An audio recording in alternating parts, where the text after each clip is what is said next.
साथियों, स्वागत है आप सभी का एक बार फिर से।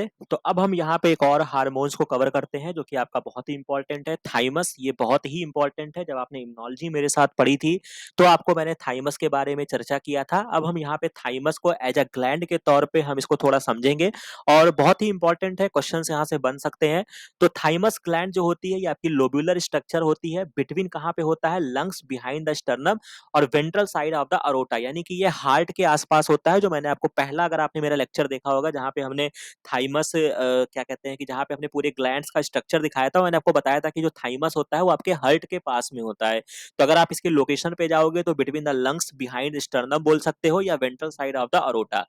ठीक है। थाइमस जो होता है वो बहुत ही इंपॉर्टेंट रोल प्ले करता है development of the immune system. कोई दिक्कत नहीं, मुझे पता है। This gland secrete the peptide hormone secrete करता है जिसको हम थाइमोसिन कहते हैं।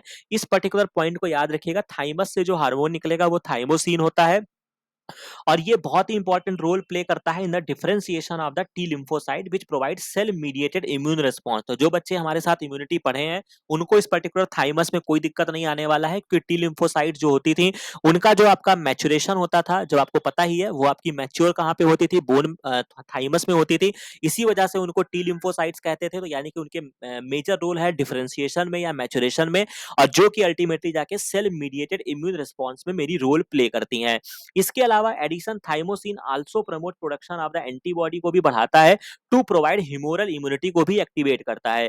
Thymus de degenerated in the old individual resulting in the decrease production of the thymosin. As a result the immune response of old person become weak. Actually में ये आपका एक ऐसा ग्लैंड है, जैसे जैसे आप बड़े होते जाते हैं या अगर आप जितना ज्यादा ओल्ड होते जाएंगे, या कह सकते हैं एजिंग पर्सन में क्या होता है, एजिंग पॉपुलेशन में जब आप जाओगे तो आपको थाइमस जो होता है वो धीरे धीरे डीजनरेट होता जाता है। समझ रहे हो? इसी वजह से क्या होता है कि जब आप कभी बुजुर्ग वगैरह में देखोगे, वहां पे उन लोग को बीमारियां बहुत जल्दी हो जाती हैं। तो चूंकि वहां पे क्या है कि आपका थाइमोसिन नहीं होता है, decrease production of the thymosin होता है, क्योंकि थाइमस जो है वो आपका डीजनरेट हो जाता है। इसी वजह से जो बुजुर्ग व्यक्ति होते हैं उनके में इम्यून रिस्पांस बहुत ही कम आता है या वो बहुत ज्यादा वीक होते हैं। तो बस आपको इतनी चीजें ध्यान रखनी है, यानी कि मुझे थाइमोसिन पता चल गया कैसा नेचर है, पेप्टाइड का नेचर है, cell immediate immune response T lymphocyte में तो मेजर रोल प्ले करेगा, और भैया आपका ह्यूमोरल इम्यून रिस्पांस में भी ये इंपॉर्टेंट रोल प्ले करता है। अब यहाँ पे थोड़ा-सा और भी चीज़ों को अगर हम गहराई से पढ़ना चाहें, तो बाकी ये आपका बाइलोब स्ट्रक्चर होता है, इसमें आपको ज़्यादा नहीं जानना है। It is a pyramidal in the children with maximum size reaching at about the 15 year की एज में ये अपने मैक्सिमम साइज़ पर होता है। उसके बाद ये क्या होता है, आपका रिड्यूस होने लगता है, जो हमने अभी आपको समझ लिया, due to it decrease in the lymphoid content. Wait आपका ये होता है, it deep red in young age become thinner and greyer with age and later yellow due to infiltration of the adipose tissue की वजह से बाद में थोड़ा-सा इसका कलर जो होता है वो ग्रे होता जाता है, क्योंकि ये हार्ट के बहुत ही करीब है। तो वहाँ से लंग्स या लंग्स से भी कुछ बहुत सारे गैसेस वगैरह का जो एक्सचेंज होता है, उसमें जो डिपोजिशंस होते जाते हैं, उसकी वजह से ये आपका इनिशियली जो होता है वो डीप रेड कलर का होता है, लेकिन बाद में ये आपका ग्रे कलर का होता जाता है और बहुत ज़्यादा होने पर ये आपका येलो दिखने लगता है। Thymus is a covered on the outside by a capsule of a loose connective tissue होती है which also penetrate the interior of the gland forming septa या इरेगुलर लोब्स बनाते हैं। इसमें 2 चीज़ों में हम डिवाइड कर सकते हैं। आउटर लेयर जो होती है वो हमेशा जूलॉजी में कॉर्टेक्स होती है, इनर में हमेशा मेडुला होता है। ये जूलॉजी का टर्मिनोलॉजी है। इसको याद रखना, कोई भी चीज जब हम आउटर बोलेंगे तो यानी कि उसको टेक्निकली हम कॉर्टेक्स कह रहे हैं, और इनर पार्ट को हम क्या कह रहे हैं? मेडुला कह रहे हैं। ठीक है। तो यहाँ पर जब आप समझेंगे तो ये आपका क्या होता है, कॉर्टेक्स में आपके डेंसली पैक्ड थाइमोसाइट्स होते हैं। तो अगर आपसे पूछेगा कि थाइमोसाइट्स कहाँ पे आपके पाए जाते हैं, तो आपके आउटर कॉर्टेक्स में होते हैं, जो कि टी लिम्फोसाइट्स की लीनिएज से आपके बनते हैं, जो कि आपका बहुत ही इंपॉर्टेंट है। इसके बाद इनर में मेडुला होता है, जहाँ पे connective tissue with fewer lymphoid cells होती हैं। इसके अलावा balls of the flattened epithelial cells, यहाँ पे एक आपकी सेल्स होती है जिनको हम हेसल्स कॉर्पसेल्स बोलते हैं, जो कि मेडुला रीजन्स में हेसल्स कॉर्पसेल्स पाया जाएगा। Thymocytes also occur along with some B lymphocyte. Hormone produce the thymus gland, आपका थाइमोसिन होगा, मुझे कोई दिक्कत नहीं आएगा। ब्लड स्ट्रीम में ये आपका रिलीज कर दिया जाएगा, stimulating effect on the entire immune system को स्टिमुलेट करेगा। It promotes proliferation and maturation of the T lymphocyte, ये आपका मेजर काम हो जाता है, और इसीलिए इसको थ्रोन ऑफ इम्यूनिटी कहा जाता है, training school of the T lymphocyte. तो आपसे पूछा जाएगा कि कौन से ऐसे ऑर्गन को या कौन से ऐसे ग्लैंड को हम थ्रोन ऑफ इम्यूनिटी कहते हैं, या इम्यूनिटी का जो मेन सिंहासन कह लीजिए या मेन जो एरिया है वो क्या है? थाइमस है।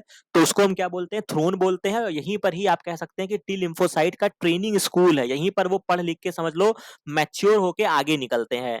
तो ये बहुत ही इंटरेस्टिंग कहानी है, इसको आपको याद रखना है जो मैंने आपको समझा दिया। बाकी अगर हम ओरिजिन की बात करते हैं तो ये आपका एंडोडर्मल ओरिजिन होता है, आपके हार्ट के पास में होगा, मेजर रोल प्ले करता है development of the immune system, primary lymphoid organ के तरीके काम करेगा, कोई दिक्कत नहीं आएगी। सेल मीडिएट इम्यून रिस्पॉन्स में भी ये मेरा रोल प्ले करेगा। जो हार्मोन निकलेगा वो पेप्टाइड नेचर का होगा जिसको मैं थाइमोसिन कहूंगा। Differentiation of the T cell करेगा, प्रमोट प्रोडक्शन ऑफ एंटीबॉडी भी करेगा। Thymus has accelerating cell division, developing resistant to infection and attain the sexual maturity. ठीक है, एज द एज इंक्रीजेस, जैसे जैसे आपकी एज बढ़ती जाएगी थाइमस आपका डिजनरेट होता जाएगा, इसी वजह से उनकी इम्यूनिटी कम हो जाएगी। Older peoples have a weakened immune response, उसके पीछे रीजन आपका थाइमस हो जाएगा। Thymus is a covered on the outside by a capsule of a loose connective tissue, यहाँ पे पाया जाता है। ठीक है, आउटर में कॉर्टेक्स होगा जिसमें आपको थाइमोसाइट्स देखने को मिलेंगे या टी टी थाइमोसाइट के लीनिएज हो गए।